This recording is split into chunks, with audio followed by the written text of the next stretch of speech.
Okay, so as I do, we normally start with your introduction to sport. Has it always been track and field? Were you playing a bunch of different stuff as a child and then decided to get more serious about track and field? I mean, when did that start? Oh, well, that is a wonderful question and could give you a very lengthy answer. I'll try to keep it brief. I was born in 1984 in Eastern North Carolina to maybe a place and a time and a family that did not really think about girls and sports going together. And so I was in ballet very poorly, music. Girls were meant to be in the arts. My father, who had only daughters, loved Carolina basketball, and I love my father, and so I kind of took a liking to basketball, and he sort of humored me like, okay, if you want to shoot around in the backyard, you can shoot around in the backyard. That's fine. Um, and uh, and then he was very supportive as I started to like get a little bit better and want to play. So he had me get involved in AAU, and I loved it. The 1996 Olympics happened when I was 12 years old, and seeing Dawn Staley and Lisa Leslie and Cheryl Swoops and Rebecca Lobo, like I thought this is what I want. Like I want this. And It was sort of always in the plan that my sister and I would be sent to a boarding school, an all-girls boarding school that did not have sports, and so some other things in the mix there, but in any case, that was the end of my basketball career. I got an offer to play with the AAU team that was near the school that I went to, and nobody was on board with that but me. So I started running as sort of a way to try to be free and or try to like continue somehow connecting with sport. I entered some road races near the school where I went to, and I got real lucky that a man who had run at Wake Forest University said, "Hey, what are your plans?" And I was like, "I don't know." And he helped me learn how I could walk on to track and cross country in college. And so I walked on to the team at the University of North Carolina at Chapel Hill, having had zero formal training. It was Shalane Flanagan was on the team at the time, Alice Schmidt, Carol Henry, Aaron Donahue, Olympians, like all Olympians became Olympians, NCAA champions, and it was terrifying. But that was my sort of unorthodox path into competitive track and field. Worked with track and field during grad school. Thought I'd continue to work with track and field after grad school and have some, but took a sharp U-turn when I got involved with wheelchair rugby, and I will not look back. It's wonderful. I mean, I saw that when you were in school, the Tar Heels won 5 ACC championships. I mean, that's a stacked team. What did it feel like to have what you now know are future Olympians pushing you? At the time, both exhilarating and terrifying. It was wonderful, and it was also I could have used a lot of sports psychology at that time, let's say that. And so I felt myself get better and better. I felt myself get faster and do things that I never would have imagined that I could do. And yet on race day, I was comparing myself to, hey, you should be doing what these other athletes are doing. And when you put that kind of pressure on yourself, you send your nervous system into a state of fight or flight or collapse. And you don't have a whole lot of energy left over for actually running the race. And so that was really challenging. And I did not handle that well at the time. So it was wonderful. I was blessed and fortunate, and I still am grateful to have gotten to be in that environment, and also very confusing for me at the time trying to figure it out kind of on my own, like a little too ashamed to ask for help. I mean, this is going to be a rather loaded question, but from the time that you entered into college to now, what do you think the biggest shift in mental health resources for college age students is? It seems to me, and I don't work in a lot of collegiate environments anymore, but from what I can tell, it seems to me that resources are much more accessible, promoted.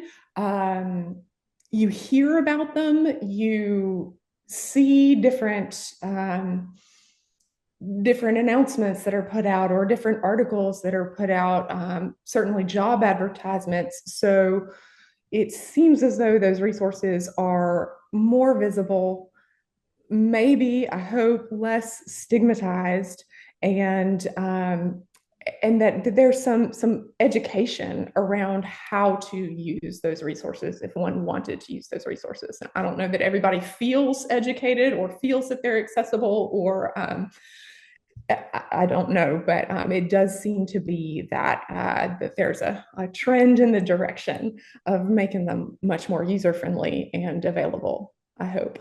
Yeah. What is your degree from UNC in? um, I'm embarrassed to say it, but again, I went to this all girls boarding school, right, where there are no sports, but so Latin and Greek. Yeah, dead languages. That's what my degree from UNC is in. Really cool. Well, people always ask when I like, what are you going to get a job in doing that? And I actually did get a lot of great job offers coming out of UNC. I did not end up taking the ones that were Latin specific, but you get more job offers than you'd think majoring in Latin. I'll just put it out there for classics departments. Hooray! Yeah. At what point did you know that you wanted to study psychology? I mean, normally when I talk to sports psychologists, their entire educational background is in psychology, but I could not find what your bachelor's degree was in anywhere on the internet. You just straight to your PhD. Yeah.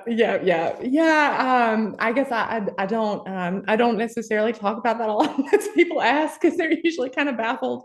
Why would you do that? And whatnot. But um, yeah. When did I know I wanted to study psychology? That's a great question. So I was always interested in psychology. Um, and I took at UNC, I took one class in the exercise sports science department in sports psychology. It was an intro to sports psychology with Dr. John Silva, who's sort of a legend of the field. And it was such a great class. It was such a great class, and it shed so much light on what I was missing as an athlete. And so that stuck with me. I did not immediately decide to go to grad school. I worked for a few years. Then I was teaching in the Washington, D.C. area in a school for adults, a language school, so like language and literacy for adults. And those classes were in the morning and they were at night. So I would teach from like 9 to 12, and then I would teach again from like 6 to 9. And so I had this block of time in the middle of the day, and I've done some volunteer coaching and things like that. And I was like, yeah, I'm in my 20s. I've got lots of energy. I'm going to go to grad school with these hours in the middle of the day. I'm going to get, a doctorate. And, terrible idea, but I did it. And it took me 6 years. Um, Ended up working with the women's track and field and cross country programs at the university where I did my graduate degree, which is the University of Maryland, right outside of DC. And so I guess did I ever know I wanted to study psychology? I'm not really sure, except that I thought, like, well, this will be interesting. This can't hurt me. I've got time and energy, and there are definitely times when you're in grad school, I'm sure you know, they're like, oh, wait, this was a bad decision. But I am grateful that I did it for sure. And I've had, met wonderful people along the way, had wonderful experiences. And yeah. So I guess the answer is I'm still deciding, do I want to study psychology? Do I really want to do this? Yeah. Yeah. No, it's fascinating. It's wonderful. Yeah. What was it about social psych that drew you in initially? Yeah, that's a great question. I think partly because I am such a socially awkward human being. I really do, and I say this jokingly, and it's not fair to say it because I'm only speaking for myself. But it's like you don't study this stuff unless you need it personally, and I needed help, like trying to figure out how to navigate the world. And sport had been a way that helped me to be in social situations and to feel like, like you bring your body into every social interaction you have. And so to feel like I had a body that could stand in a social interaction and that I could feel at home in. That's always been something that I've been seeking. And in different social situations, your body feels very different, or mine did. And I don't think that's me alone. And so I think I wanted to understand, what is this relationship between social and psychological and a body and many bodies, and social psychology seemed like a way to try to like crack that egg. And whether or not it has I've learned a lot of really interesting things. I still have a whole lot of questions. Did you know when you were getting your PhD that you wanted to work in sports? I mean, I know that you have a bit of military background as well, but a lot of your experience so far has come from athletics. Did you Yeah. know, did you have that in mind when you were pursuing your PhD? I really didn't. I really thought that I would be more in the education environment, whether that was sticking into the adult literacy teaching that I had been in, which I was really in love with. Still one of the greatest experiences of my life was working at that school in Arlington, Virginia. So that was sort of where I was thinking, well, hey, how can I stick around here? How can I bring more to this space? And there are a lot of things I could have done that would have brought more to this space, to that space, than what I ended up doing. Again, this is what comes of like just trying to piece together your life as you go without a clear vision in mind. But when I got to the University of Maryland and I got to know some of the athletics programs there, and had athletes in class, because you teach, you student teach if you have your like the kind of assistantship that I had. And so I kind of got drawn back into that world that way. And when I started working more intensively with the women's track and cross country teams, is just love. I love all those women now have children who I worked with, but at the time they were 18, 19, 20, and I just adored them and loved getting to work with them, and I was so grateful for that opportunity. So I kind of fell back into sport that way, and it was certainly a blessing. So how old were you when you earned your PhD? How old was I? That was 27? I would know. I think I was 31. Oh, I think it was 2015 I graduated. So yeah, 31. I'm 40 now. And so I started, I guess I might have been 25 when I started the grad degree, and then finished 6 years later, which now seems like, a short time. But at the time, it's like, oh my God, 6 years of my life. What have I done? were you going part-time? I took a full load.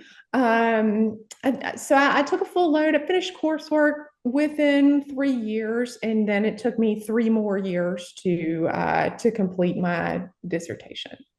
Is that a normal time for a PhD? That's such a great question. I want to say that time varies with PhDs. I think in my head, I had hoped to like, I'll just knock this thing out, and was hoping for no more than 5 years. So 6 years isn't that big a difference, but it seemed like a big difference at the time. But I mean, certainly it can take people much shorter and it can take people much longer, depending on so many factors.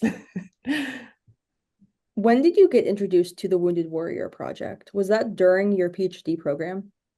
Well, so at the University of Maryland, in the department that I was in, there were a lot of military students and military focused subspecialties. So we had like active duty Army, Navy, Air Force folks who were in cohorts, going through getting their PhDs simultaneously, sometimes deploying during their studies.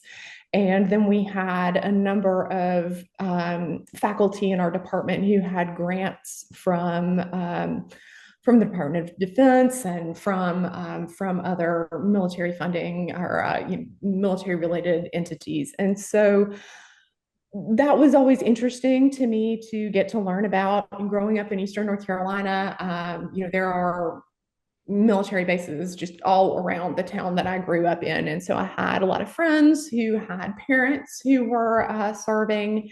So I was curious. I had some familiarity, but I did not get introduced to Navy Wounded Warrior until after I had graduated. And after I had started working with USA Wheelchair Rugby. So they reached out to see if I could do some things at a camp, and I said sure, and it was another wonderful, like totally unplanned, spontaneous little blessing. When you, I mean, how did you get from your work in Maryland to the University of Alabama? Oh, great question. So my husband's family, my husband's mother's family is from Alabama. He had an opportunity down here when I was finishing up my grad degree. So we decided to move out of the DC area, and to come down here for that. And that again, I had no idea that the Lakeshore Foundation was down here, that USA Wheelchair Rugby was down here, but I fairly soon after moving here met the woman who was then the high performance manager of USA Wheelchair Rugby, and they were looking for someone who could do more team-based work rather than individual psychology focus. I mean, they needed both, or they were looking for both, but it just sort of happened to be a fit. And so I started with USA Wheelchair Rugby in a very limited capacity in the fall after we had moved down here. So late 2015, and I had finished my degree in May of 2015. And then from there, that was where I met folks from University of Alabama Adapted Athletics, from Navy Wounded Warrior, and so things kind of spun off from rugby. So prior to getting on with the wheelchair rugby team, what was your experience with adapted athletics? I mean, did you have any? No, none, zero, absolutely not. Yeah. So it was, I have my mother's brother had a high level cervical spinal cord injury. And so he was my only awareness of spinal cord injury, was my mom's brother. He was the only everyday wheelchair user who I knew. He used a power chair, and that was my whole understanding of quadriplegia for more years of my life than I'm like proud to admit. And I had seen murder ball um, in college, I suppose. So that sort of, shifted my perspective. Like, oh wow, these guys have spinal cord injuries too. I don't know that my uncle Paul had a higher level spinal cord injury sustained in the early 1970s, and so there's been a lot of shifts in physical therapy and rehab. So I don't know what he could have done, but regardless, he would have been what we call a low pointer in in wheelchair rugby, meaning a pretty high degree of impairment.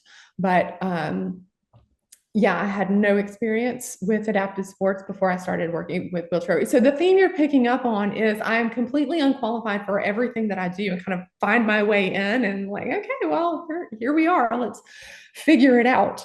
That's pretty much the story. That's accurate. Yeah. So, I mean, your introduction to wheelchair rugby was rather spontaneous, it sounds like. I mean, you Yeah. kind of stumbled into it. Kind of stumbled into it for sure. For sure. Yeah. And so we had sort of a slow on ramp.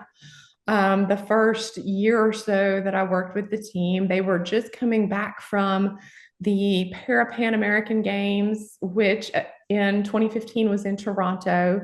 And it had been, a silver medal there with Canada taking the gold. And so that um, people were not satisfied with that, and they were preparing for the Rio Games in 2016, and so they were looking for kind of ways to build team cohesion. That was really the focus, and so that was sort of how we started on ramping there.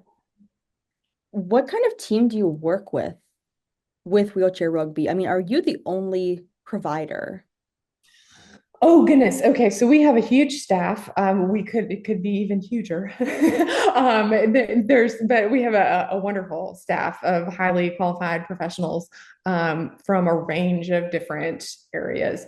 So I am, the quote unquote sports psychology provider, but like everybody does my job also. Like everybody is providing mental and psychology and social services, right? Like it's not just me, but we have um, a phenomenal athletic trainer who's been working with wheelchair rugby since the Athens Games, and a physical therapist. We have multiple occupational therapists. We have um, recreation therapists. We have retired athletes from the sport. We have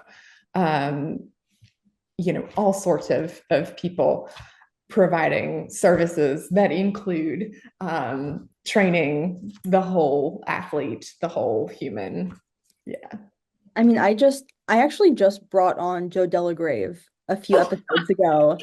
And Okay. like, what a small world. But he really informed me on the wheelchair rugby rules and classification and what it meant to find the wheelchair rugby community. I mean, he wasn't born with a disability. I heard about the boating accident and his introduction to the sport and how important that was in framing his self-worth. And how I thought it was really interesting how wheelchair rugby players don't necessarily come from wheelchair rugby. They're being recruited from different sports. Yeah, 100%. How does It that inform the work that you do when you're working with athletes who have played multiple sports? it's such a great question. Because as you say, people come to wheelchair rugby from a wide variety of backgrounds, both athletic and beyond athletics. And, sometimes people come in having played sports their whole lives. And sometimes people come in like not having played sports really at all until, they found their way into wheelchair rugby after an accident or an injury or an illness, and then fall in love with the sport and the community. And so it really varies.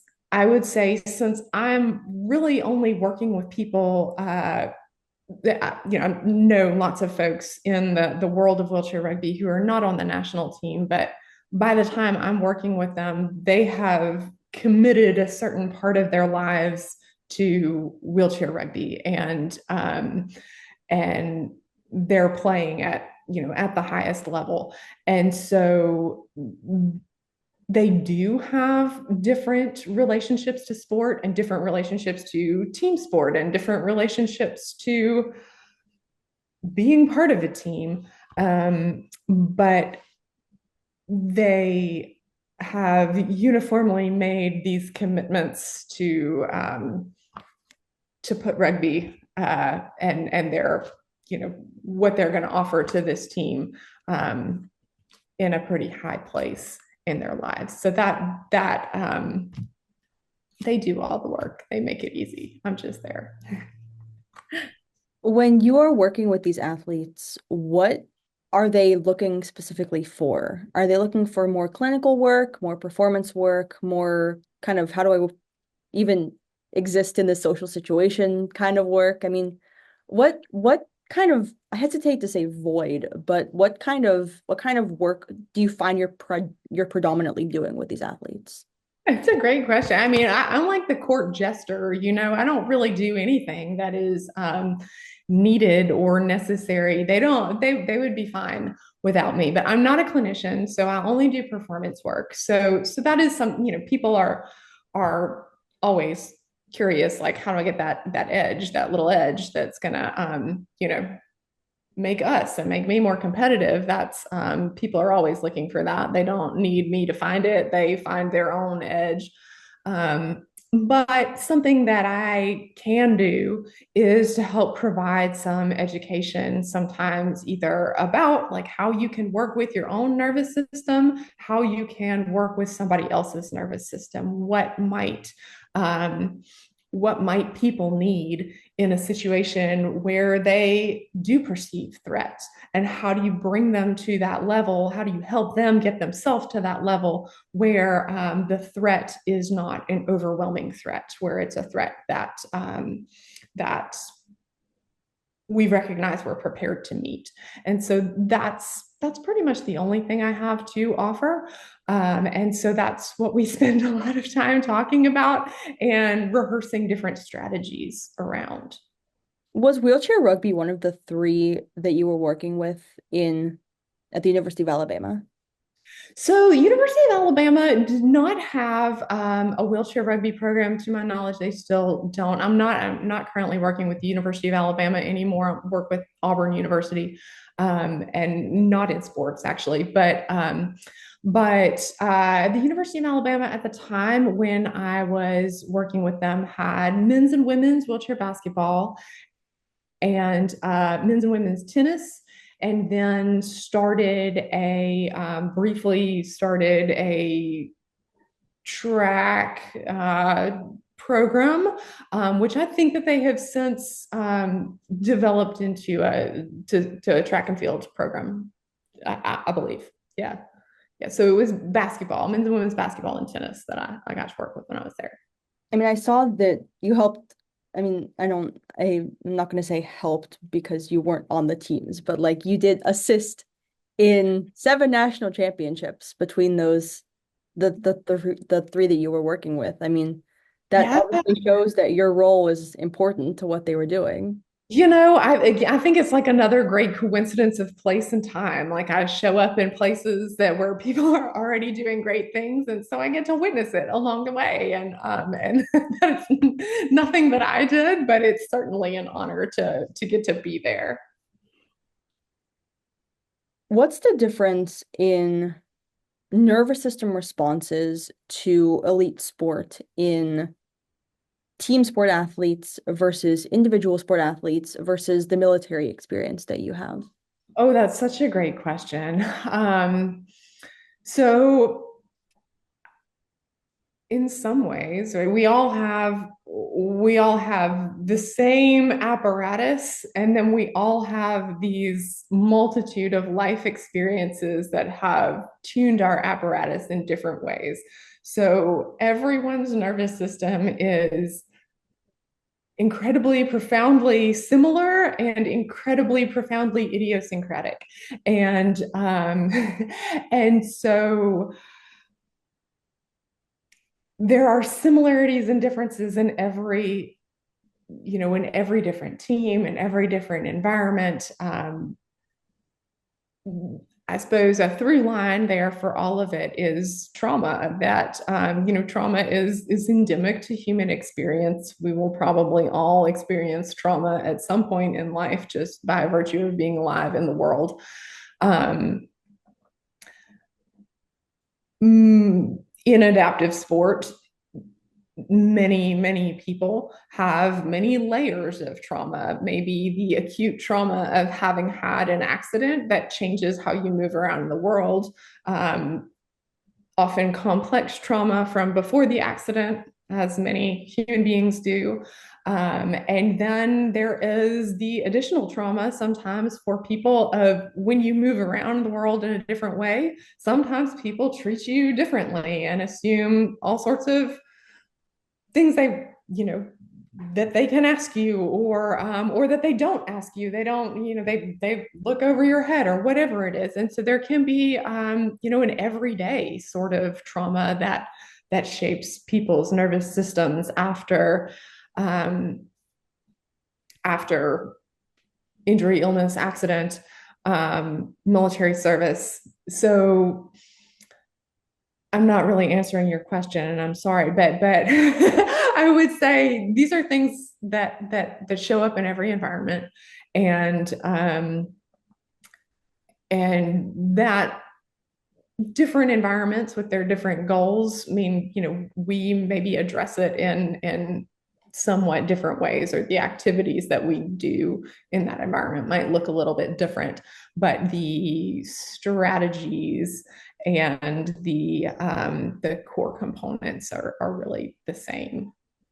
What is your favorite strategy to practice with athletes? That's a great question. It varies, like depending on what we're doing together. But one that I really enjoy, that sometimes people give me a hard time about, is long, uncomfortable eye contact. So yeah, yeah. So sometimes we'll do different activities related to eye contact, but it's so important that we all understand our eyes are connected to our heart through our vagus nerve. And so the way that we look at each other, and the way that we use our eyes can affect our heart rate. And so, if we want to control our heart rate so that we have more control over our energy in a high stakes moment, what we do with our eyes is going to have an impact on what happens with our heart. And so, if you have a safe anchor in a teammate, like if I go to my teammate and I know I can just look in your eyes for just a moment, and you're going to offer me this safe, non judgmental, non evaluative, you're good, I'm good, we're good. That is physiologically going to lower my heart rate and put me in a place where I can be right here, right now, and do what I need to do to perform. So we do lots of variations on activities involving eye contact that sometimes make people uncomfortable, but I think are lots of fun. That is like fascinating to me because I do tend to interview a fair amount of team sport athletes, and we always talk about team building and relationships with teammates. And then I kind of juxtapose that with individual sport athletes and how their entire process is within themselves. But when you're working so closely with a team, do you address these topics as a team or with the individuals specifically? Great question. Yeah, it varies. It varies from, so a lot of times, it depends on who has brought me in and for what. Was it a coach? Was it an athletic director? Was it a manager? Was it an individual athlete? And what do they want me to do? So I usually try to just kind of take the cues from the people who have invited me in, and kind of get to know the environment as best I can. And then, if they want me to work with the whole team, usually at some point we will talk about these things. We will talk about our social nervous systems somehow. But if I haven't been invited there to work with the whole team, I definitely try not to evangelize too much. What is it about working specifically with the para athlete population that drives you? Oh, wow. Um, well, I love wheelchair rugby. Like it's pretty much my favorite sport at this point. um, and I think really any sport where I know some of the stories of the athletes and who they are and what they have done to get to the level that they're at that I love to watch. I am a sucker for a good sports documentary. I am, for a great profile piece. Yeah, yeah. It's like even if I didn't like the sport, now I'm that person's biggest fan. Like I love it. Working with rugby has been like an almost decade long like look inside, and so I love that. And I I think wheelchair rugby is special. Like really, you don't know until you see it. Oh my goodness, like how cool this is. Because people hear wheelchair a lot of times, and I think they think like, oh, okay, well that's nice that they get to do that. Isn't that nice? They get to like, no, no, no, no. You got to come see.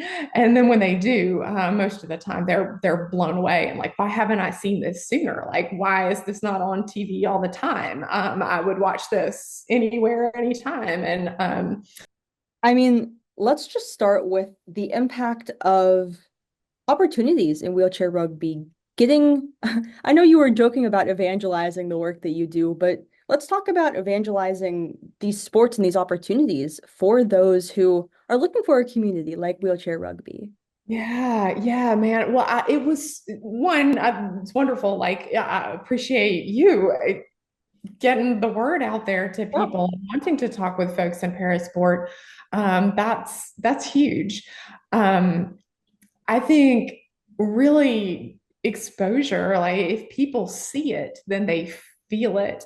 And I know that some of the coverage during the Paris Games was greater maybe than it has been in the past. And so that's wonderful. People seeing it and getting into it. Like I had folks who I wouldn't have necessarily expected texting me and saying, "Oh, I watched this game and Sarah Adam, I love her," and things like that. Like, so great. It's so great. So the more people see it, the more they tend to recognize just how phenomenal it is on every level. So hopefully with the LA games, there's going to be, there's going to be more focus on some of our athletes in parasport and in wheelchair rugby, and more coverage of the games themselves, especially when they're in a US time zone, and so people don't have to turn on the TV at 4 a.m., things like that. Yeah, but I think things like what you're doing, like just educating people, that can be so powerful. What was one thing that you were not anticipating when you started working with adaptive athletes?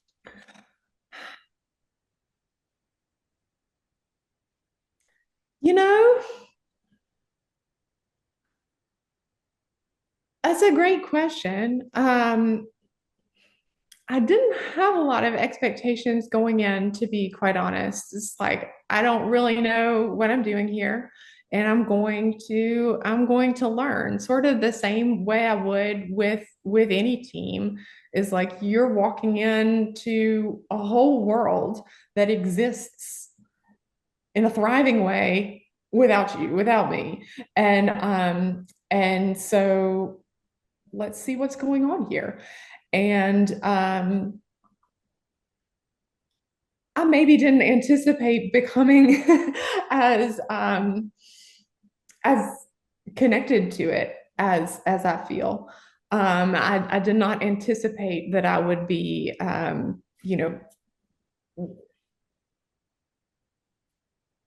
still working with them 10 years later necessarily. I didn't, um, I didn't anticipate getting sucked in. Let's say that. I think I anticipated, staying an outsider within, which is sort of the role of someone who's offering these services is like you're inside, but you're not.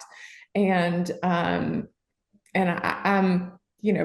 pretty deeply embedded at this point, which is wonderful and also has challenges, so I'm not sure that I was fully prepared. I'm still not sure I'm fully prepared always to navigate those challenges of being as embedded as I am, if that makes sense. Yeah. Did you travel with them to Paris? It Was it amazing? it is very intense. It is a great privilege, and it is also very intense. Was that your second or third Olympics with That that? was my second Paralympics. So I went with them to Tokyo in 2021. And I, was working with them in a very limited capacity during 2016. So I had not traveled with them until after the Rio Games. Yeah, I was thinking like how many Paralympic appearances can we fit into a 10-year tenure with the team? Um, how did your approach to offering this consultant work change in the last, I mean, basically since Tokyo? Great question. Yeah, wow, great question. Tokyo was interesting and unique in being COVID times. So that was not the games that anybody had prepared for sure. And so it was different on many levels. After Tokyo, we had a lot of changes in the program. And it was a short quad. So usually there's 4 years, there were only 3 years, and 3 years goes real fast. So we had a lot of changes and a very short time to navigate them. So I don't know that I actively changed my approach, but I certainly did have to adapt quite a bit or try to adapt. I'm not certain that I did it. I know I didn't do it perfectly, but just sort of trying to figure out, okay, where do I fit into this particular configuration of personnel that we have? What do they need from me, if anything? And so just kind of trying to figure it out as I went, which has its pros and cons. What did your daily life look like while you were in Paris with the team? Yeah, great question. So usually for games like these, whether it's the Paralympics themselves or like the Para Pan Am Games, the team travels about a week in advance of competition. And so it's this funny, like three-stage sort of process. You have your travel, you have your week of acclimation, you have your week of competition, and then you travel again. And so, travel is travel. Every travel is different, but this one was fairly smooth. And then our acclimation week was a little bit longer than it has been in the past. I think we had 9 days or so, rather than just a week. And in those days of acclimation, there's training and there's things as a staff that we need to make sure the equipment is in its safe place or what have you. Um, so the acclimation time is, I think, one of the most challenging times for everyone. The athletes are ready to compete. They are like, it's like, we're here. This is so cool.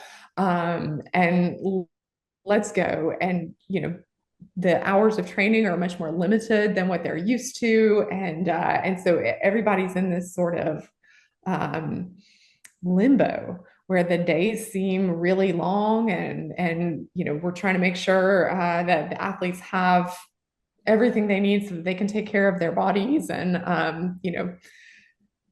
rest and enjoy themselves. And then the competition starts and it just goes like a blur. Like all of a sudden it's you have your first game and 5 days later the gold medal game and it's over. And it's like, wow, how a little bit of whiplash. So for me, I'm often doing things with, with the staff or with individual athletes. Sometimes people um, have, an interest in practicing some yoga, practicing some relaxation strategies. So we do that in groups. We do that in one-on-one. Sometimes people want to talk or take a walk or like go get a coffee and kind of have a little chat. So we'll do some of that.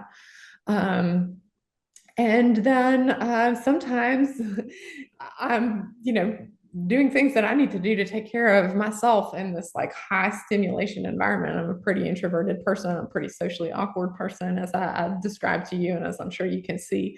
And so you're in an environment where there are thousands of people everywhere. It's a human anthill, and everywhere you go, so, sometimes finding a way to kind of like take a breath myself and get some fresh air and make sure that my nervous system is in a place where I can help other people to regulate theirs. So those are some of the things that go on in those settings. What was it like helping these athletes prepare for that gold medal game? Oh, wow. Well, like everything is the same and everything is different. Everything that matters is the same, and everything around it is different. There's a lot of stuff, there's a lot of people, there's a lot of noise, there's a lot of attention, um, just all the bells and whistles. And so, we spend a fair amount of time throughout the quad trying to prepare for that in an imagery sort of way. So, kind of practicing imagery around some of the uncontrollables that are going to pop up in a game like this. And I'm very fortunate that we have lots of very experienced Paralympians, or we had lots of very experienced Paralympians on this team. Some who'd been in London and Rio and Tokyo. So, at least 3 games that they could describe some of the different things that come up in a setting like that.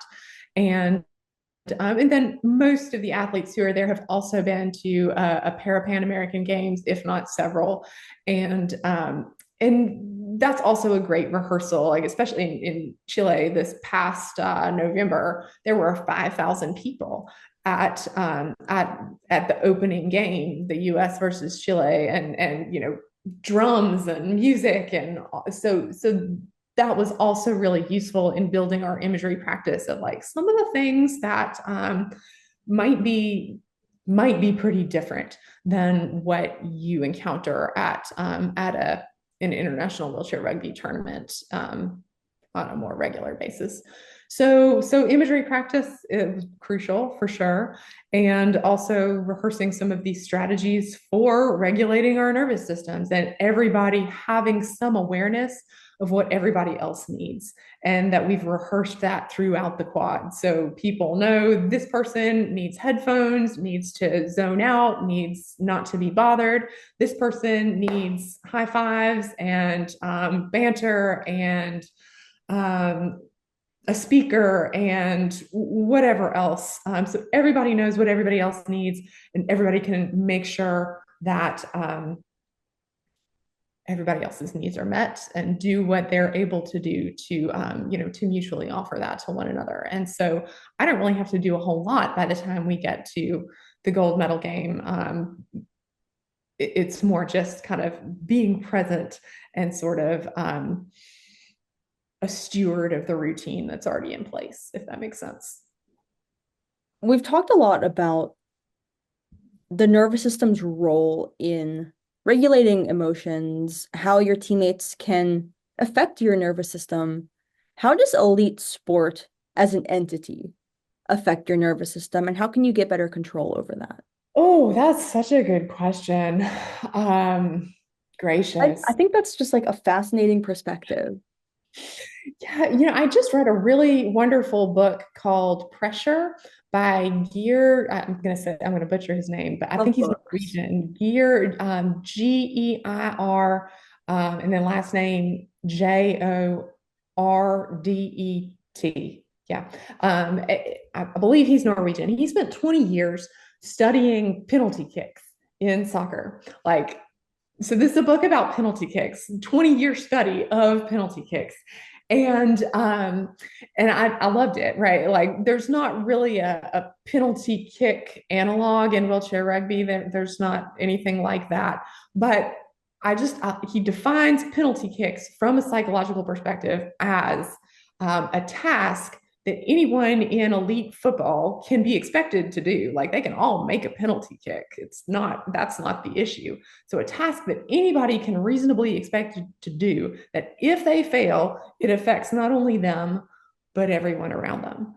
And like, bam, that's it, right? I mean, like, that's how I feel in social interaction, right? You expect somebody who is a human being 40 years in the world and has, studied social sciences can interact normally in social interactions. And, if they fail, it affects them and people around. That's how I feel all the time. But that is, penalty kicks at the World Cup level.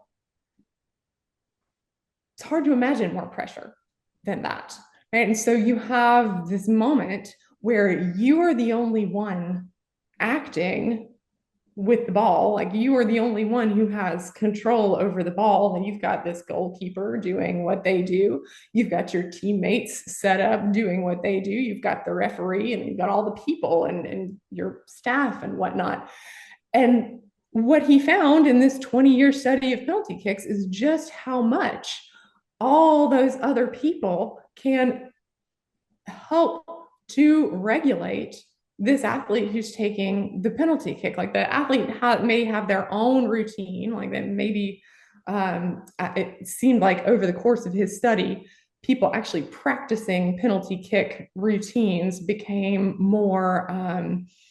maybe more prevalent than it had been when he started his study.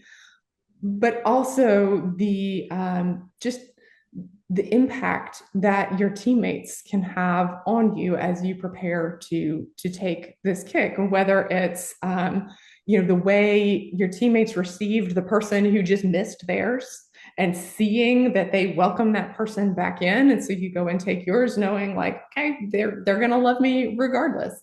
That can be a powerful factor. Whether seeing that the athlete themselves hears the referee's whistle blow and know, okay, I can take a breath. I don't have to run. This is not a starting whistle. Like I can actually take a breath and I can control my lead up to this kick.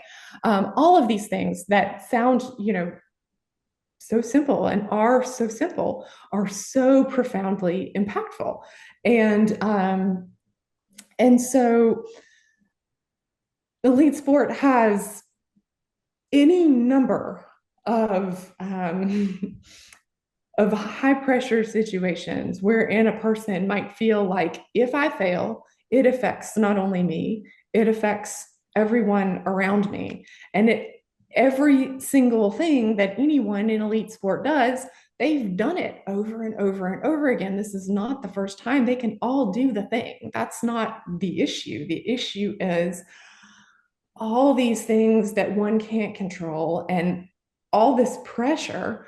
How do you get yourself to a place where you're just doing the thing? And maybe the thing goes the way you want it to. Maybe it doesn't go the way you want it to. But getting yourself to that state where you are just doing this thing that you know how to do and you're executing it as with all the full presence that you can bring to the task. And that's really hard. It's really hard in an environment where you feel like this is going to affect how either people see me or treat me. It's going to affect other people's realities in some way. So detaching from that attachment, from that need to like, I have to be the one to complete this thing successfully, and also feeling embraced in a community that values you beyond this task. Um, those are profound factors anywhere, and sometimes to me, it's helpful to have some understanding of how our nervous systems work, how we respond to threats, so that we can strategize about how to get our bodies into that state where we're prepared to meet the threat, where the threat is not overwhelming. It's manageable. How do you take that pressure off the pedestal? I don't know that I do. I don't know. I think that athletes do that for each other, really. Like I think that's something that teammates, great teammates, do for one another. Is you know that understand they've shown each other that they can do the thing. They all know every person can do the thing that needs to be done, and then shown each other. Hopefully, the goal is that they show each other over and over again. I'm going to look at you positively. I'm going to look at you with respect, regardless of the outcome. If you put your whole self into doing the thing, if you commit to being fully present in the thing, nothing that happens, no outcome is going to change how I look at you. And so when they build something like that among each other, um, everybody's still nervous. Everybody still gets, the nerves never go away. Um, but they're able to meet the nerves in a way that allows them to do what they have to do, regardless of how they feel, if that makes sense. It does, and I think that may have been the perfect answer. Okay, great, yay! I saw that you do a fair amount of yoga instructing, Yeah. um, specific to trauma-informed yoga. I mean, how does how does that change the practice of yoga when you bring this trauma into it? That's a great question. So, I could go into all sorts of directions here. I guess what I'll say is I've found yoga useful myself for connecting with my own body, for accepting my own body, and it in ancient practice, ancient wisdom of not being overwhelmed by the fluctuations of one's own mind. And my mind is like, woo. And so the practice of yoga is so that I'm not carried away in those fluctuations. I can see the possibility of the ocean rather than get spiraled by the wave. And that sounds really like highfalutin, but like I guess the practice of yoga is like you have to practice this. And so I would say that yoga and sports psychology have just all sorts of overlap. And if I mention yoga, sometimes in the environments where I work in, people are like, "Oh, I'm not flexible. I don't, like I can't," because Instagram and because capitalism, there is this idea of yoga as somebody doing contortions in expensive pants. And that's not what yoga is. And so I would say that like the ancient practice of yoga is inherently trauma informed, like inherently about the wholeness of the human being and connections between human beings, and the practice of not getting carried away by all the other stuff that gets in the way of the human being connecting with themselves and the human being connecting with others.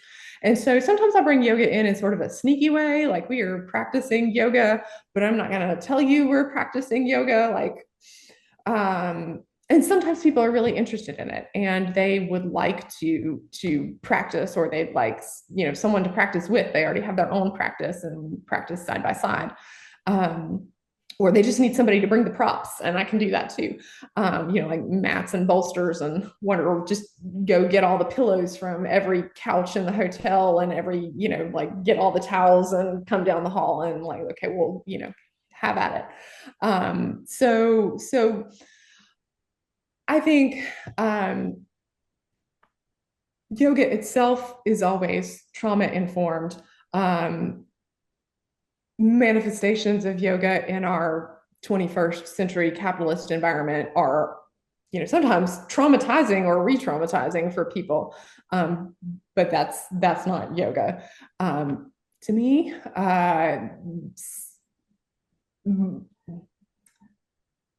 so I'm not sure. I think I probably like derailed from your question, which was very succinct and wonderful. And now I'm just, on my soapbox spewing. I'm sorry. I mean, my question was basically answered. I mean, I kind of wanted to know what the target demo is for trauma-induced or trauma-informed yoga. And you basically told me everyone, because inherently yoga is trauma-informed. Wonderful. Oh, good, good, good. I meant to do that.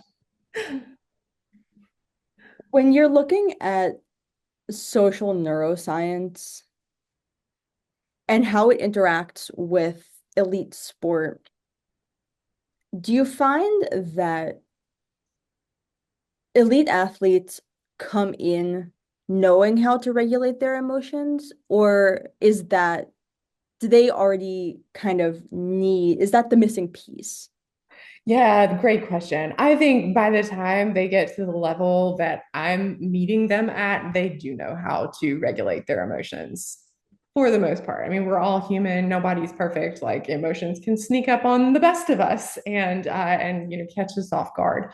I think the thing that can be helpful in a team environment sometimes is is understanding the science, so that we can see other people's way of meeting their emotions with less attachment. So not everybody regulates their emotions in the same way. Not everybody's have the same tuning of their nervous systems, or the same relationship to relationships. And so I think that science sometimes can be a really useful tool in helping build that understanding amongst a team. Yeah. Um, do you go by Margaret or Meg? um, oh, most people call me Meg. Yeah, Margaret is my fancy name, but I'd say probably most people who know me call me Meg. All right. Anything else that you think that I missed about your story or the work that you do? Oh, wow. No, you asked such great questions. I thank you for, yeah, I'm so impressed with your questions and your interests, and so grateful that you'd want to talk with me. Yeah, I mean, you are like people like you. I feel like I say this every week because I just, like I was saying earlier, I love everyone that I bring on this podcast. I'm like such fans of all of you guys, but there is something so special about what you're able to do as a provider of these sports psych resources. I mean, I think that bringing you on was such a cool interview, and it will be such a cool episode.